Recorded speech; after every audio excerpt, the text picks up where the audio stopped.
पुष्टि हो चुकी है कि इस प्लेन क्रैश में कोई भी नहीं बचा है। और ये वो प्लेन है जिसमें अजीत पवार समेत 6 लोग सवार थे और 6 लोगों की जान चली गई है। लॉन्जेट 45XR बताया जा रहा है और मुंबई से 8:10 पर इस विमान ने उड़ान भरी थी। ये वही विमान है जो दुर्घटनाग्रस्त हुआ है।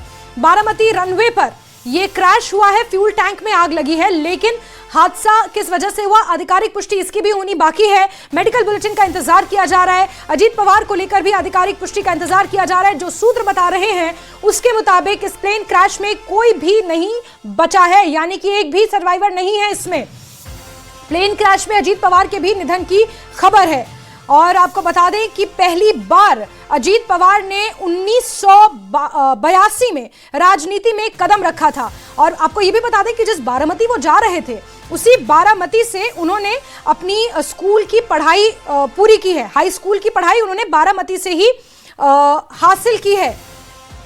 कॉलेज में थे, उनके पिता का उस वक्त निधन हो गया और उसी के बाद उन्होंने पढ़ाई छोड़ दी और फिर 1982 में राजनीति में उन्होंने पहला कदम रखा था। और जब उन्होंने कदम रखा तो उनके चाचा शरद पवार राजनीति में ऑलरेडी अपनी बहुत पैठ बना चुके थे। महाराष्ट्र की राजनीति में एक बहुत बड़ा चेहरा बन चुके थे उनके चाचा शरद पवार और उन्हीं के नक्शे कदमों पर चलते हुए उस वक्त उन्होंने 1982 में राजनीति में अपना पहला कदम रखा था।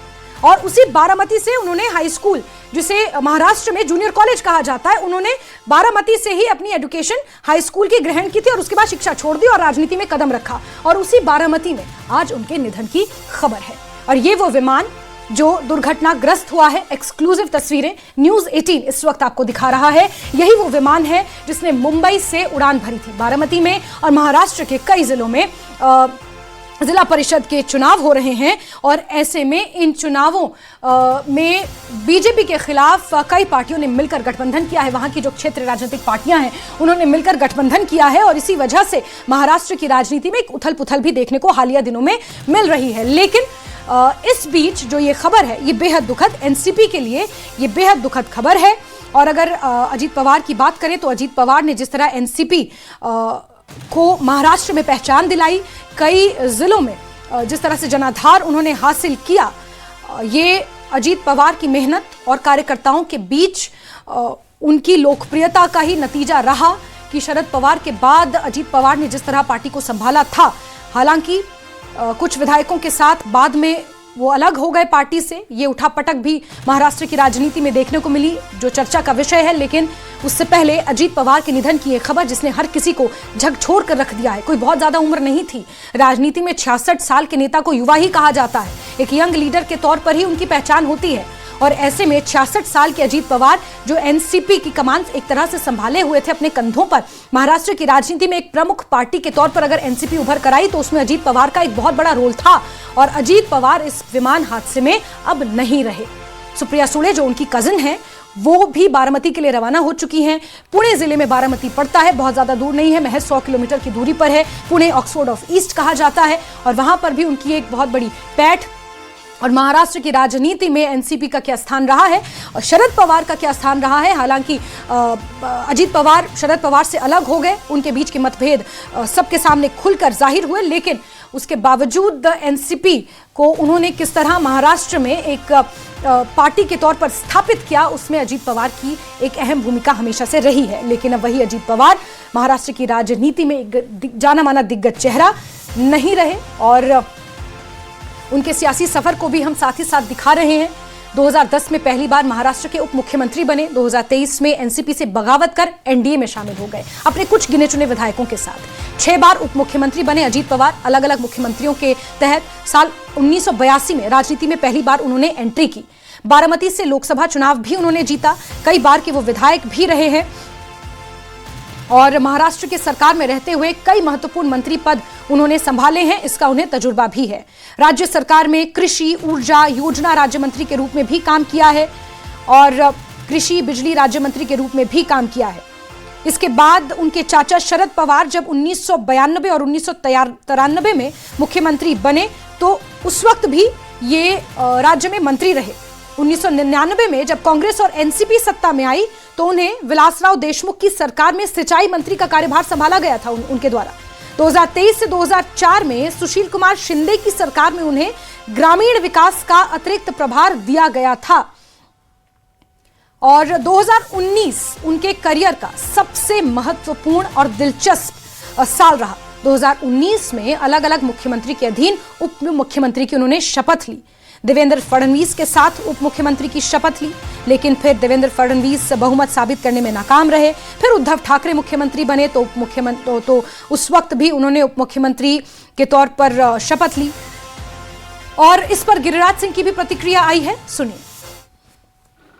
जो सूचनाएं आ रही है ये सामाजिक क्षेत्र के लिए, राजनीतिक क्षेत्र के लिए बहुत ही दुखद घटना है। 6 लोग सवार थे और अजीत पवार जी भी उसमें सवार थे, ऐसी सूचना आ रही है। अगर ये सच है तो आज का दिन दुर्भाग्य का दिन है।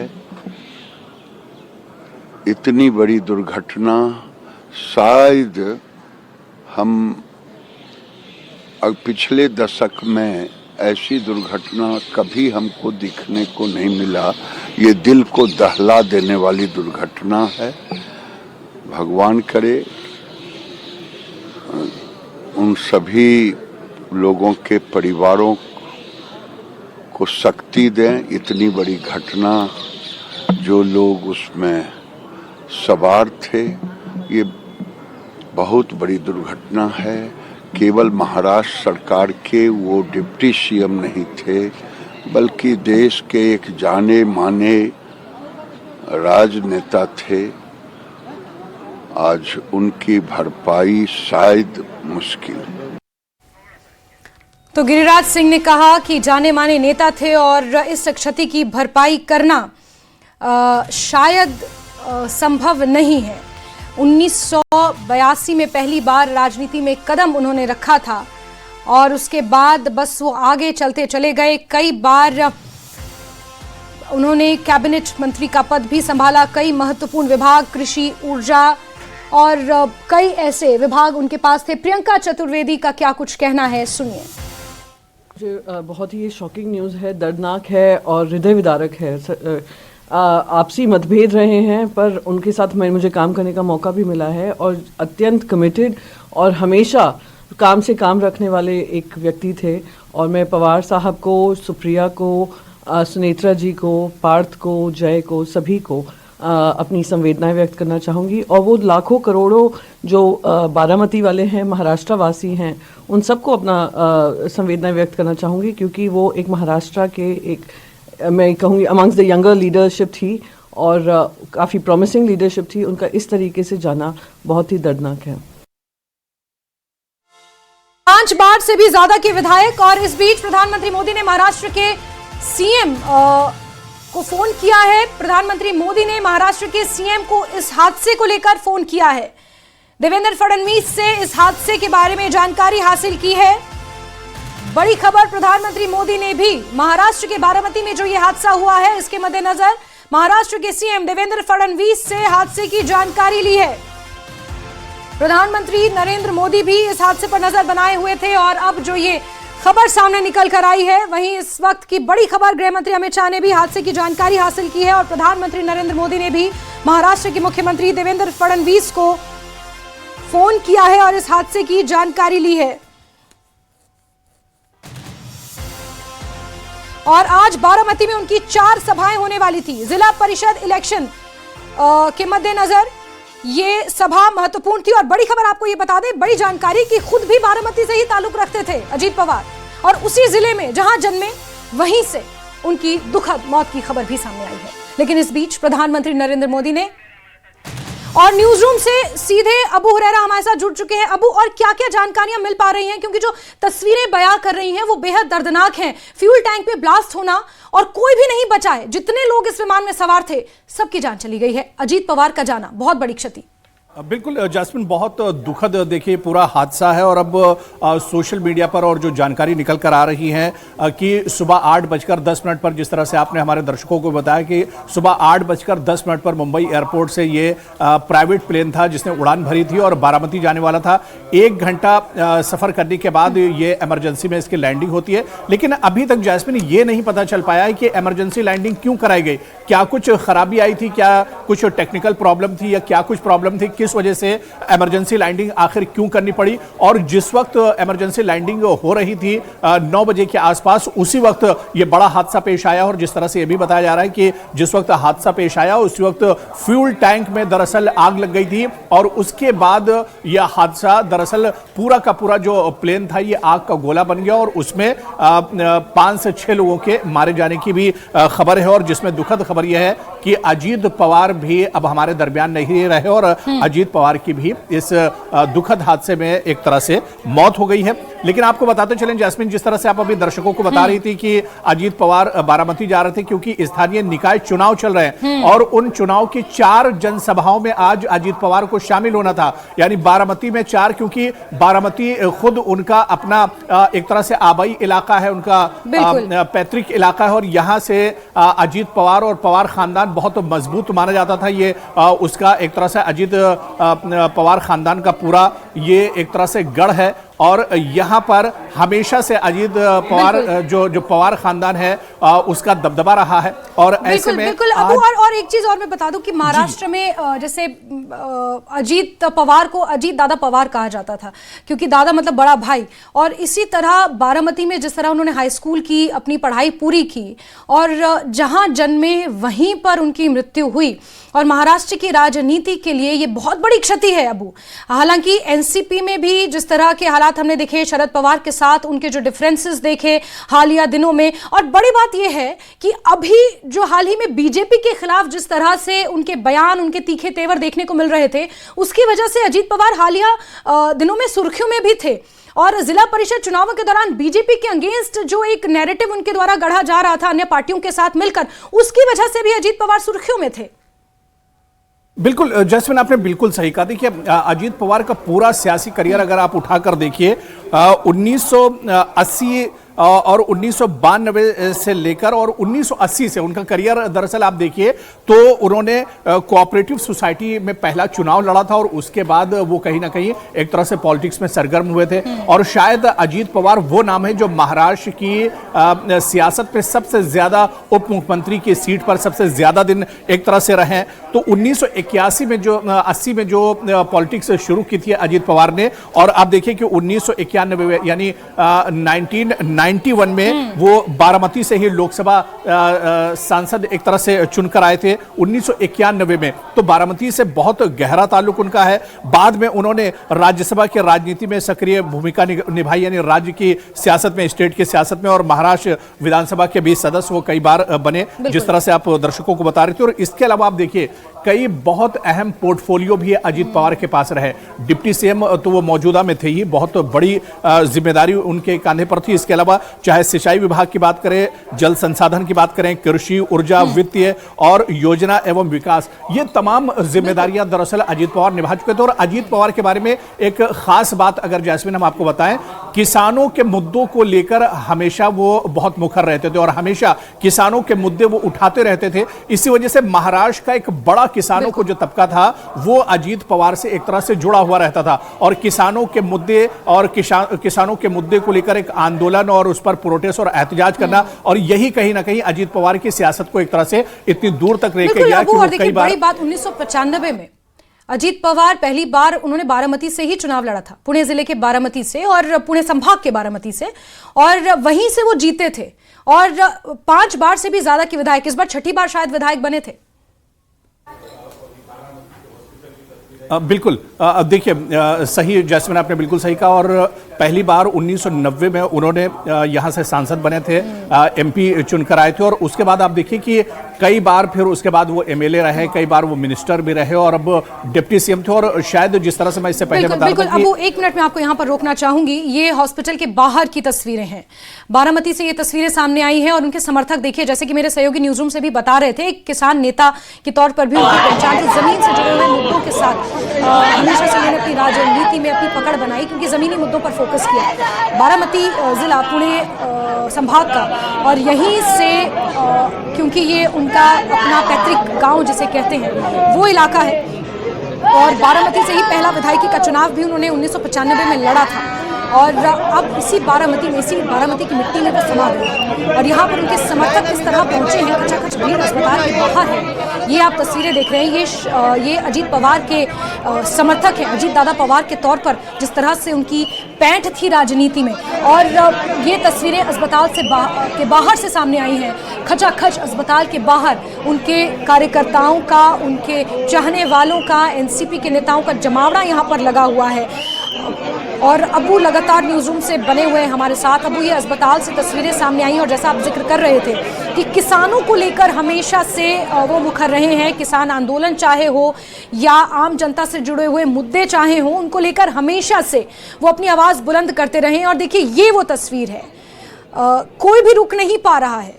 ये जो खबर सामने आई अजीत पवार का निधन, और बारामती से जो ये तस्वीरें सामने आ रही हैं, ये दिखा रही हैं ये होता है जो उन्होंने कमाया राजनीति में। आप कई बार राजनीति में ऐसे कदम उठाते हैं, राजनीति और क्रिकेट कहा जाता है कि बिल्कुल संभावनाओं का खेल है, जहां आपको संभावनाएं नजर आती हैं आप उस ओर चल देते हैं। और यही कारण था कि 2022 में शरद पवार से वो अलग हो गए, बीजेपी के साथ गठबंधन किया। 2024 इलेक्शंस में जीत के बाद वो डिप्टी सीएम फिर बने एकनाथ शिंदे के साथ। और ऐसे में जो उन्होंने राजनीति में अब तक कमाया वो ये है, वो ये लोगों की भीड़ है जो अस्पताल के बाहर उनके निधन की खबर पाते ही आप देख रहे हैं। 2 तस्वीरें, ये पहली तस्वीर बारामती में अस्पताल के बाहर की, अजीत दादा पवार के समर्थक यहां पर भारी संख्या में मौजूद हैं, और ये राजनीति में उन्होंने कई महत्वपूर्ण पद संभाले, विधायक रहे, सांसद रहे, कैबिनेट मंत्री रहे अलग अलग सरकारों में, उप मुख्यमंत्री रहे कई बार, लेकिन जो अपने साथ लेकर गए वो ये स्नेह और ये प्यार और ये लोगों का आशीर्वाद और अपने चाहने वालों का ये जमावड़ा, और यही असल मायने में उनकी कमाई थी। और ये तस्वीरें सामने आई हैं जहां लोग भावुक हैं। यह आकस्मिक निधन जिस तरह से अजीत दादा पवार का हुआ है 66 साल की उम्र में, किसी ने सोचा नहीं था ये दुखद घटना।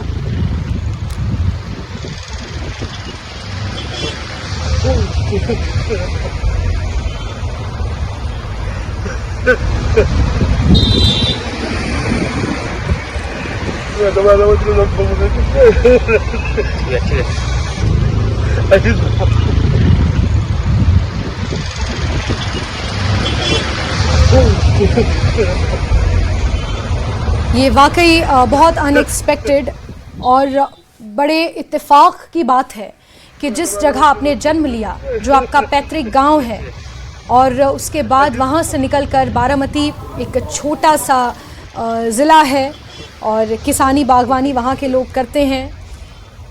हालांकि ऑक्सफोर्ड ऑफ ईस्ट के बहुत बहुत करीब है बारामती,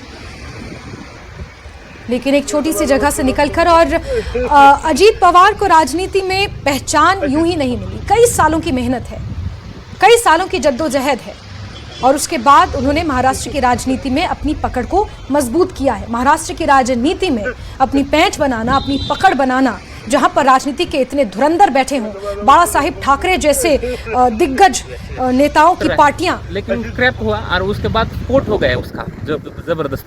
स्फोट होने के बाद वो हम देखने आए, पहले देखा तो उसको आग लगी थी पूरे प्लेन को, और उसके बाद 4-5 स्फोट हो गया विमान में उसका, और उसके बाद बहुत लोग आ गए और उसने निकालने की कोशिश की, लेकिन बड़ी आग लगी, उसके कारण कोई मदद नहीं कर सकता, लेकिन सब आ गए। तब बाद में उसको उसमें अजीत दादा था, ये हमारे लिए बहुत शौक की बात में है कि हमें बता नहीं सकते हम बात में ऐसा, लेकिन हमने देखा है कि पायलट ने भी ट्राई किया होगा कि लैंडिंग करने का, लेकिन लैंडिंग हुआ नहीं है। ये बहुत शौक वाली घटना है। हमने देखा पूरा एक नीचे आ रहा था, ट्रैप पे आ रहा था, ट्रैप के नजदीक पास एक 100 फुट से नजदीक आके गिर गया है। यहाँ पर सुना, ये वो प्रत्यक्षदर्शी हैं, यानी कि जिन्होंने इस हादसे को बहुत करीब से देखा, और उन्होंने बताया कि कोशिश पायलट ने जरूर की होगी, लेकिन जिस तरह की आग लगी थी इस विमान में, कोई बचा नहीं पाया, कोई करीब जाने की हिमाकत नहीं कर पाया। और अजीत पवार का निधन इस हादसे में होना एक बहुत बहुत दुखद खबर है महाराष्ट्र की राजनीति के लिए। सियासी सफर पर भी हम नजर डाल रहे हैं, लेकिन जो ये तस्वीरें सामने आई हैं बारामती अस्पताल से, जहां पर अजीत पवार को और उन बाकी 5 लोगों को लाया गया है, उनके शवों को लाया गया है, क्योंकि डीजीसीए की तरफ से जो जानकारियां सामने आई हैं उसमें कोई बच नहीं पाया है। जो हादसा हुआ उसमें कोई बच नहीं पाया। और एनसीपी नेता शरद पवार, अजीत पवार, उनका इस दुखद हादसे में निधन होना, शरद पवार के भतीजे हैं, अपने चाचा के साथ मिलकर राजनीति सीखी लेकिन फिर 2022 में बगावत कर दी। ये राजनीतिक पहलू हैं, लेकिन इस वक्त जो खबर सामने आई है उससे हर कोई स्तब्ध है। कोई एक्सपेक्टेड नहीं था ये हादसा इस तरह होगा। 8:10 पर मुंबई से इस विमान का उड़ान भरना